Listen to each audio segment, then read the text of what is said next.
ಪ್ರಿಯ ನಿರೀಕ್ಷಕರೇ ನಮಸ್ಕಾರ. ಬೀರ್ಬಲ್ನ ವಿಶೇಷ ಕಾರ್ಯಕ್ರಮಕ್ಕೆ ಆತ್ಮೀಯವಾದ ಸ್ವಾಗತ. ವೀಕ್ಷಕರೇ, ತುಂಬಾ ಇಂಪಾರ್ಟೆಂಟ್ ಆದಂತಹ ವಿಷಯ ಇದು. ಜಿಯೋ ಪಾಲಿಟಿಕ್ಸ್ನಲ್ಲಿ ತುಂಬಾ ಸೂಕ್ಷ್ಮವಾಗಿರುವ ವಿಚಾರವೂ ಹೌದು, ಜೊತೆಗೆ ಭಾರತದ ಭವಿಷ್ಯವೂ ಕೂಡ ಹೌದು. ಒಂದು ಗಾದೆ ಮಾತಿದೆ, ಹರಿಯೋ ನೀರಿಗೆ ದೊಣ್ಣೆ ನಾಯಕನ ಅಪ್ಪಣೆ ಬೇಕೆ. ಉಸಿರಾಡೋ ಗಾಳಿ, ಹರಿಯೋ ನೀರು, ಇದನ್ನೆಲ್ಲ ಯಾರಾದರೂ ನಂದು ಅಂತ ಹೇಳೋದಕ್ಕೆ ಸಾಧ್ಯ ಇದೆಯಾ? ಸುಂಕ ಕೊಡಬೇಕು ಅಂದರೆ ಒಪ್ಕೊಳ್ಳೋದಕ್ಕಾಗುತ್ತಾ? ಹಾಗೆ ಇರಾನ್ ಮತ್ತು ಇಸ್ರೇಲ್ ನಡುವಿನ ಸಂಘರ್ಷದಲ್ಲಿ ಹಾರ್ಮುಜ್ ಜಲಸಂಧಿಯನ್ನ ಮುಚ್ತೀವಿ ಅನ್ನೋ ಮಾತುಗಳು ಕೇಳಿಬರ್ತಾ ಇದೆ. ಕದನ ವಿರಾಮದ ನಂತರ ಇರಾನ್ ಇಲ್ಲಿ ಹಡಗು ಹೋಗಬೇಕು ಅಂದರೆ ಸುಂಕ ಕೊಡಬೇಕು ಅಂತ ಕೇಳ್ತಾ ಇದೆಯಂತೆ.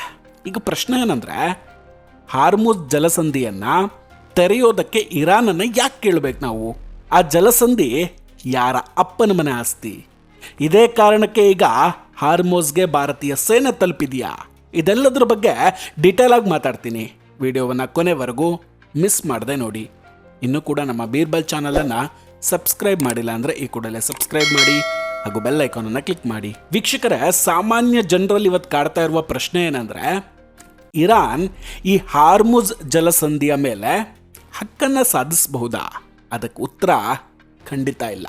ಯಾಕೆ ಅಂತಲೂ ಹೇಳ್ತೀವಿ. ಜೊತೆಗೆ ಭಾರತದ ನೌಕಾಪಡೆ ಕೇವಲ ಕರಾವಳಿ ರಕ್ಷಕ ಪಡೆಯ ಅಥವಾ ಅದಕ್ಕಿಂತ ಹೆಚ್ಚಿನದ್ದ? ಭಾರತ ಈ ಜಲಸಂಧಿಯನ್ನ ಬಲವಂತವಾಗಿ ತೆರೆಯೋದಕ್ಕೆ ಸಿದ್ಧವಾಗಬೇಕಾದ ಅನಿವಾರ್ಯತೆ ಏನಿದೆ? ಅದರ ಬಗ್ಗೆ ಕೂಡ ಮಾತಾಡ್ತೀನಿ. ವೀಕ್ಷಕರೇ, ಭಾರತದ ವಿದೇಶಾಂಗ ನೀತಿ ಈಗ ತುಂಬ ಪ್ರಬಲವಾಗಿದೆ. ಹಾರ್ಮುಜ್ ಜಲಸಂಧಿಯ ಬಿಕ್ಕಟ್ಟಿನ ನಡುವೆಯೂ ನಾವು ನಮ್ಮ ಹಡಗುಗಳನ್ನು ಸುರಕ್ಷಿತವಾಗಿ ತಂದಿದ್ದೇವೆ ಹೀಗಂತ ತುಂಬ ಮಂದಿ ಹೆಮ್ಮೆ ಪಡ್ತಾ ಇದ್ದಾರೆ ಇವತ್ತು. ಆದರೆ ನಿಜ ಹೇಳಬೇಕು ಅಂದರೆ ಇದು ಅತಿ ದೊಡ್ಡ ರಾಜತಾಂತ್ರಿಕತೆಯ ಗೆಲುವು ಅಲ್ವೇ ಅಲ್ಲ. ನೋಡಿ, ಹಾರ್ಮುಜ್ ಜಲಸಂಧಿಯ ಮೂಲಕ ಬರುವಂತಹ ತೈಲ ಮತ್ತು ಅನಿಲ ಕೇವಲ ಇರಾನ್ನಿಂದ ಮಾತ್ರ ಬರೋದಲ್ಲ, ಅದು ಇರಾಕ್ ಮತ್ತು ಇತರೆ ಗಲ್ಫ್ ದೇಶಗಳಿಂದಲೂ ಕೂಡ ಬರುತ್ತೆ. ಹೀಗಿರುವಾಗ ಆ ಜಲಸಂಧಿಯ ಮೇಲೆ ಇರಾನ್ ಸಂಪೂರ್ಣ ಮಾಲೀಕತ್ವ ಹೊಂದಿದೆ ಅಂತ ನಾವು ಹೇಗೆ ಒಪ್ಕೊಳ್ಳೋದಕ್ಕೆ ಸಾಧ್ಯ ಇದೆ? ಇರಾನ್ ಇವತ್ತು ಇಡೀ ಪ್ರಪಂಚದ ವಿರುದ್ಧ ಆರ್ಥಿಕ ಯುದ್ಧವನ್ನು ಸಾರಿದೆ. ಇರಾನಿನ ಇವತ್ತಿನ ನಡೆ ಹಾಗೂ ಸೋಮಾಲಿಯನ್ನ ಕಡಲ್ಗಳ್ಳರ ನಡುವೆ ಯಾವುದೇ ವ್ಯತ್ಯಾಸ ಇದ್ದಂಗೆ ಕಾಣಿಸ್ತಾ ಇಲ್ಲ. ಇಬ್ರು ಒಂದೇ ಥರ ಅನ್ನಿಸ್ತಾ ಇದೆ. ಹಾಗೆ ಇಲ್ಲಿ ಒಂದು ಮುಖ್ಯವಾದ ವಿಷಯವನ್ನು ಕೂಡ ನಾವು ಗಮನಿಸಬೇಕು. ಇರಾನ್ನ ಸೇನೆಯಾದಂತಹ IRGC, Islamic Revolutionary Guard Corps, ಈ ಹೆಸರನ್ನು ಕೇಳಿದ್ರೆ ನಿಮ್ಗೆ ಇಲ್ಲೊಂದು ವಿಷಯ ಗೊತ್ತಾಗ್ತಾ ಇದೆಯಾ? ಇದರಲ್ಲಿ ಇರಾನ್ ಅನ್ನೋ ಪದವೇ ಇಲ್ಲ. ಅಂದರೆ ಇದರ ಅರ್ಥ ಅವರು ಕೇವಲ ಒಂದು ದೇಶಕ್ಕಾಗಿ ಅಲ್ಲ, ಬದಲಾಗಿ ಒಂದು ಪ್ಯಾನ್ ಇಸ್ಲಾಮಿಕ್ ಅಜೆಂಡಕ್ಕಾಗಿ ಈ ಕೆಲಸವನ್ನು ಮಾಡ್ತಾ ಇದ್ದಾರೆ. ಅವರು ಲೆಬನಾನ್ನಲ್ಲಿ ಹಿಜ್ಬುಲ್ ಅನ್ನೋ ತಮ್ಮ ಬೆಂಬಲಿತ ಗುಂಪುಗಳ ರಕ್ಷಣೆಗಾಗಿ ಇಡೀ ವಿಶ್ವದ ವ್ಯಾಪಾರ ಮಾರ್ಗವನ್ನು ಅಡಮಾನ ಇಡ್ತಿದ್ದಾರೆ. ಇವತ್ತು ಲೆಬನಾನ್ ಇರಾನ್ನ ನೆರೆಹೊರೆ ದೇಶವೂ ಅಲ್ಲ, ಆದರೂ ಅವರು ಅಲ್ಲಿ ಹಸ್ತಕ್ಷೇಪ ಮಾಡ್ತಾ ಇಡೀ ಜಗತ್ತನ್ನು ಸಂಕಷ್ಟಕ್ಕೆ ತಳ್ತಾ ಇದ್ದಾರೆ. ನೋಡಿ, ಜಿಬ್ರಲ್ಟಾರ್, ಮಲಕ್ಕಾ ಮತ್ತು ಹಾರ್ಮುಜ್, ಇದು ಯಾವುದೇ ಜಲಸಂಧಿ ಆಗಿರಲಿ, ಇವೆಲ್ಲವೂ ಕೂಡ ಜಾಗತಿಕ ಆಸ್ತಿಗಳು, ಗ್ಲೋಬಲ್ ಅಸೆಟ್. ಇಲ್ಲಿ ಎಲ್ರಿಗೂ ಕೂಡ ಸಂಚಾರ ಮಾಡೋದಕ್ಕೆ ಅವಕಾಶ ಇದೆ, ಹಕ್ಕು ಕೂಡ ಇದೆ. ಯಾರೋ ಒಬ್ಬ ಬಂದ್ಬಿಟ್ಟು ಇವತ್ತು ಅದನ್ನು ಬಂದ್ ಮಾಡ್ತೇವೆ ಅಥವಾ ಒಂದು ಹಡಗಿಗೆ $1 ಮಿಲಿಯನ್ ಹಫ್ತಾ ವಸೂಲಿ ಮಾಡ್ತೇವೆ ಅಂದರೆ ಅದೊಂಥರ ದಾದಾಗಿರಿ ಆಗಿಬಿಡುತ್ತೆ. ಇನ್ನು ಇವತ್ತು ನಾವು ಇರಾನ್ ಜೊತೆಗಿನ ನಾಗರಿಕ ಸಂಪರ್ಕದ ಬಗ್ಗೆ ಮಾತಾಡ್ತಾ ಇದ್ದೀವಿ. ಆದರೆ ಇತಿಹಾಸದ ಪುಟಗಳನ್ನು ತಿರುವು ನೋಡಿದ್ರೆ ನಮಗೆ ಭಯಾನಕ ಸತ್ಯಗಳು ಸಿಗುತ್ತೆ. 1739ರಲ್ಲಿ ಇರಾನ್ನ ಆಕ್ರಮಣಕಾರಿ ನಾದಿರ್ ಶಾ ದೆಹಲಿಯ ಮೇಲೆ ದಾಳಿ ಮಾಡ್ತಾನೆ. ಆತ ಲಕ್ಷಾಂತರ ಜನರನ್ನ ಕೊಲ್ತಾನೆ, ಸಂಪತ್ತನ್ನು ಲೂಟಿ ಮಾಡ್ತಾನೆ, ಜೊತೆಗೆ ಮಹಿಳೆಯರನ್ನ ಕಿಡ್ನ್ಯಾಪ್ ಕೂಡ ಮಾಡ್ತಾನೆ. ಅವತ್ತವನು ದೆಹಲಿಯಿಂದ ಎಷ್ಟು ಸಂಪತ್ತನ್ನು ಲೂಟಿ ಮಾಡಿದ್ದ ಅಂದರೆ ಅಲ್ಲಿಂದ ಮುಂದಿನ 4 ವರ್ಷಗಳ ಕಾಲ ಇರಾನ್ನಲ್ಲಾತ ತನ್ನ ಜನರಿಂದ ಯಾವುದೇ ರೀತಿಯ ತೆರಿಗೆಯನ್ನೇ ವಸೂಲಿ ಮಾಡಿರಲಿಲ್ಲ. ಈ ಆಕ್ರಮಣದಿಂದಲೇ ಭಾರತ ಆರ್ಥಿಕವಾಗಿ ಮತ್ತು ರಾಜಕೀಯವಾಗಿ ಅಸ್ಥಿರ ಆಗಿತ್ತು.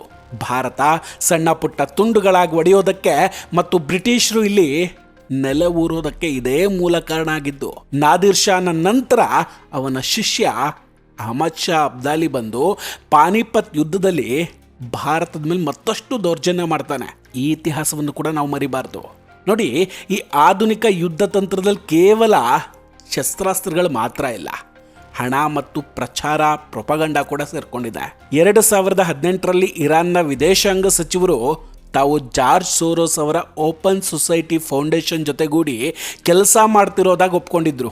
ಜೊತೆಗೆ ಅಕ್ಟೋಬರ್ 7ರ ಹಮಾಸ್ ದಾಳಿಯ ನಂತರ ವಿಶ್ವವಿದ್ಯಾಲಯಗಳಲ್ಲಿ ಮತ್ತು ಮಾಧ್ಯಮಗಳಲ್ಲಿ ಹಮಾಸ್ ಪರವಾದ ಅಲೆ ಎದ್ದಿರುವುದರ ಹಿಂದೆ ಕೂಡ ಇವರ ಕೈವಾಡ ಇದೆ.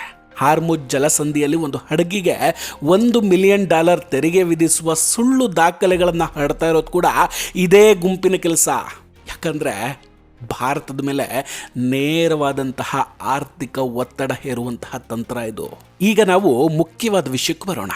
ಭಾರತ ತನ್ನ ತೈಲ ಅಗತ್ಯಕ್ಕಾಗಿ 80% ಆಮದಿನ ಮೇಲೆ ಅವಲಂಬಿತ ಆಗಿದೆ. ಇದರಲ್ಲಿ 20-30% ಅಷ್ಟು ತೈಲ ಹಾರ್ಮುಜ್ ಜಲಸಂಧಿಯ ಮೂಲಕವೇ ಬರಬೇಕು.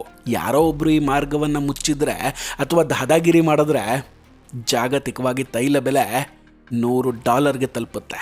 ಇದರ ನೇರ ಪರಿಣಾಮ ನಿಮ್ಮ ಮತ್ತು ನನ್ನ ಜೇಬಿನ ಮೇಲೆ ಬೀಳುತ್ತೆ. ಇದು ಕೇವಲ ಬೆಲೆ ಏರಿಕೆ ಅಲ್ಲ, ಇದು ಭಾರತದ ಮೇಲೆ ನಡೆಸ್ತಾ ಇರುವಂತಹ ಒಂದು ರೀತಿಯ ಯುದ್ಧ ಆಗಿದೆ. ರೆಡ್ ಸೀನಲ್ಲಿ ಹೌತಿ ಬಂಡುಕೋರರು ಮಾಡಿದ ಗದ್ದಲದಿಂದಾಗಿ ಭಾರತದ ರಫ್ತು ವಹಿವಾಟು $30 ಬಿಲಿಯನ್ ಕುಸಿತ ಕಂಡಿದೆ. ಹೀಗಿರುವಾಗ ನಾವು ಸುಮ್ಮನೆ ಕೂತ್ಕೊಳ್ಳೋದಕ್ಕಾಗುತ್ತಾ? ಇಲ್ಲಿ ಇನ್ನೊಂದು ಪ್ರಶ್ನೆ ಕೂಡ ಉದ್ಭವಿಸುತ್ತೆ. ಭಾರತೀಯ ನೌಕಾಪಡೆ ಯಾಕಿದೆ? ನಮ್ಮ ನೌಕಾಪಡೆ ಕೇವಲ ಒಂದು ಕರಾವಳಿ ರಕ್ಷಕ ಪಡೆಯಲ್ಲ, ಇದು ಒಂದು ಬ್ಲೂ ವಾಟರ್ ನೇವಿ. ಭಾರತದ ಆರ್ಥಿಕ ಹಿತಾಸಕ್ತಿಗಳನ್ನು ರಕ್ಷಿಸೋದು ನೌಕಾಪಡೆಯ ಕರ್ತವ್ಯ. ಇಡೀ ಹಿಂದೂ ಮಹಾಸಾಗರ ಪ್ರದೇಶದಲ್ಲಿ ಭಾರತದ ನೌಕಾಪಡೆ ತುಂಬ ಬಲಿಷ್ಠವಾಗಿದೆ.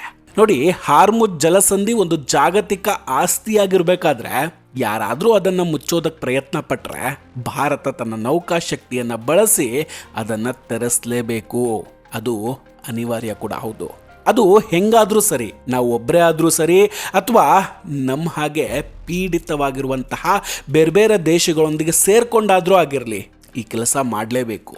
ಅದಕ್ಕೆ ನಾವು ಹೇಳಿದ್ದು ಕೇವಲ 2 ಹಡಗುಗಳನ್ನು ರಕ್ಷಿಸಿ ಅದನ್ನು ತಂದ್ವಿ ಅನ್ನೋದು ರಾಜತಾಂತ್ರಿಕ ಯಶಸ್ಸಲ್ಲ, ಬದಲಾಗಿ ಆ ಮಾರ್ಗವನ್ನೇ ಮುಕ್ತವಾಗಿಡೋದು ನಿಜವಾದ ಗೆಲುವು ಅಂತ. ಅಲ್ಲದೆ ಇಲ್ಲಿ ಇಸ್ರೇಲ್ ಹಾಗೂ ಇರಾನ್ ನಡುವಿನ ಧಾರ್ಮಿಕ ಯುದ್ಧಗಳಿಗೂ ನಮಗೂ ಯಾವುದೇ ಸಂಬಂಧ ಇಲ್ಲ. ನಮ್ಮ ಆದ್ಯತೆ ಏನು? ಕೇವಲ ಭಾರತದ ಭದ್ರತೆ ಜೊತೆಗೆ ಭಾರತೀಯರ ಸಮೃದ್ಧಿ. ಇವತ್ತು ಹಾರ್ಮುಜ್ ಜಲಸಂಧಿಯನ್ನು ಮುಚ್ಚೋದಕ್ಕೆ ಬಿಟ್ಟರೆ ನಾಳೆ ಸೋಮಾಲಿಯನ್ ಕಡಲ್ಗಳ್ಳರು ಅಥವಾ ಇತರೆ ಯಾವುದೋ ಶಕ್ತಿಗಳು ರೆಡ್ ಸಿಯನ್ನು ಮುಚ್ಚಬಹುದು. ಈ ನೌಟಂಕಿಗಳನ್ನು ನಿಲ್ಲಿಸುವ ಸಮಯ ಈಗ ಬಂದಿದೆ. ಭಾರತ ತನ್ನ ಕಾರ್ಯತಂತ್ರದ ಮೂಲಕ ಅನಿವಾರ್ಯವಾಗಿ ಬಲವನ್ನು ತೋರಿಸಬೇಕಿದೆ. ವೀಕ್ಷಕರೇ, ಇದರ ಬಗ್ಗೆ ನಿಮ್ಮ ಅನಿಸಿಕೆ ಏನು? ಭಾರತ ಹಾರ್ಮುಜ್ ಜಲಸಂಧಿಯಲ್ಲಿ ಸೇನಾ ಹಸ್ತಕ್ಷೇಪ ಮಾಡಬೇಕಾ? ಕಮೆಂಟ್ ಮಾಡಿ ತಿಳಿಸಿ. ನಾವು ಕೊಟ್ಟಂತಹ ಮಾಹಿತಿಗಳು ನಿಮಗಿಷ್ಟ ಆಗಿದ್ದರೆ ವಿಡಿಯೋವನ್ನು ಲೈಕ್ ಮಾಡಿ ಹಾಗೂ ಶೇರ್ ಮಾಡಿ. ಇನ್ನೂ ಕೂಡ ನಮ್ಮ ಬೀರ್ಬಲ್ ಚಾನಲನ್ನು ಸಬ್ಸ್ಕ್ರೈಬ್ ಮಾಡಿಲ್ಲ ಅಂದರೆ ಈ ಕೂಡಲೇ ಸಬ್ಸ್ಕ್ರೈಬ್ ಮಾಡಿ ಹಾಗೂ ಬೆಲ್ ಐಕನನ್ನು ಕ್ಲಿಕ್ ಮಾಡಿ. ನಮಸ್ಕಾರ, ಟೇಕ್ ಕೇರ್ ಆ್ಯಂಡ್ ಬಾಯ್ ಬಾಯ್. ಮತ್ತೆ ಭೇಟಿಯಾಗೋಣ. ಜೈ ಹಿಂದ್.